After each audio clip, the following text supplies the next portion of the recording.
அனைவருக்கும் வணக்கம். இன்னைக்கு நம்ம பார்க்க இருக்கக்கூடிய இந்த சிவாலயம் திருவிடைவாசல் திருக்கோயில். இந்த திருக்கோயிலை பத்தி தான் நாம இன்னைக்கு பார்க்க போறோம். வாங்க காணொளிக்கும் போகலாம். இந்த தலத்தில் வீற்றிருக்கக்கூடிய இறைவனின் பெயர் புண்ணிய கோடியப்பர், இறைவியின் பெயர் அபிராமி. தல விருட்சமாக கஸ்தூரி அரளி மகிழ மரம் உள்ளது.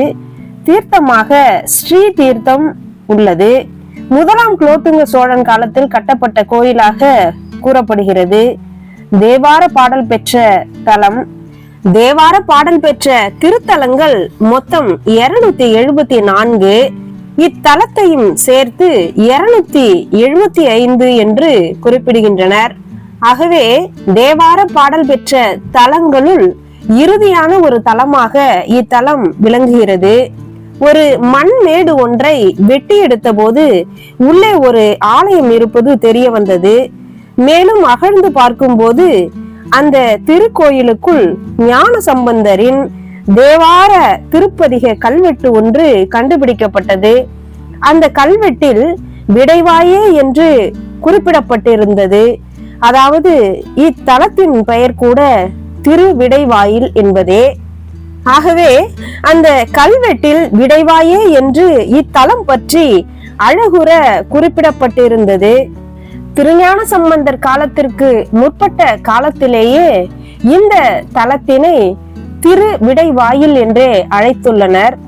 அதாவது இந்த தலத்திற்கு திருவிடைவாயில் என்று பெயர் வர காரணம் என்ன என்பதை அறிந்து கொள்வோம்.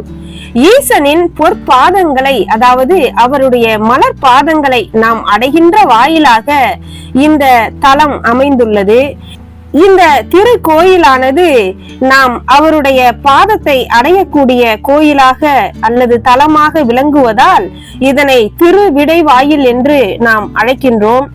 திருவிடையன் என்ற சூரிய குலத்து அரசன் இந்த கோயிலை கட்டி வழிபட்டதாகவும் குறிப்பிடுகின்றனர். அதனாலேயே இந்த தலத்திற்கு திருவிடைவாயில் என்ற ஒரு பெயர் வந்ததாகவும் ஒரு வரலாறு உண்டு.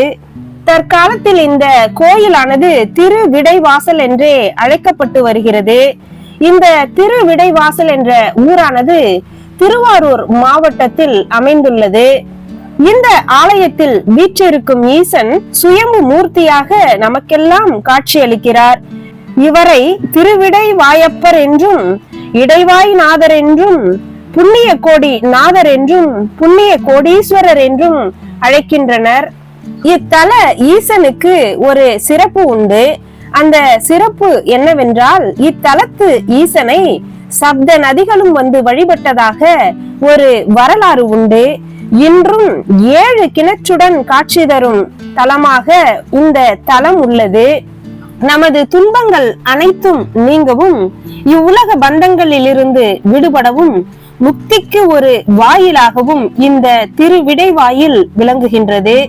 திருமண தடை நீங்கி புத்திர பேறு கிடைக்க இத்தல இறைவனை வணங்கலாம். இத்தலத்தில் சாஸ்தா என்று அழைக்கப்படக்கூடிய ஐயப்பன் என்ற ஐயனார் இங்கு பாலகனாக நமக்கெல்லாம் அருள்பாலித்து வருகிறார். திருஞான சம்பந்தர் காலத்திற்கு முற்பட்ட ஒரு சிவத்தலமாகவும், பிறவி பாவங்கள் நீக்கும் ஒரு தலமாகவும், பல ஆலயங்களை தரிசித்த புண்ணியம் கொடுக்கும் ஒரு தலமாகவும், உடற்பிணி நீங்கி நீண்ட ஆயுளை கொடுக்கும் ஒரு தலமாகவும் இந்த சிவத்தலம் விளங்குகின்றது. கோடி புண்ணியங்களை நமக்கு அள்ளித்தரும் புண்ணிய கோடீஸ்வரரையும் அபிராமி அம்மையையும் வணங்கி நலம் பல பெறுவோம். நன்றி, வணக்கம் நண்பர்களே. ஈசனடி போற்றி, எந்தையடி போற்றி.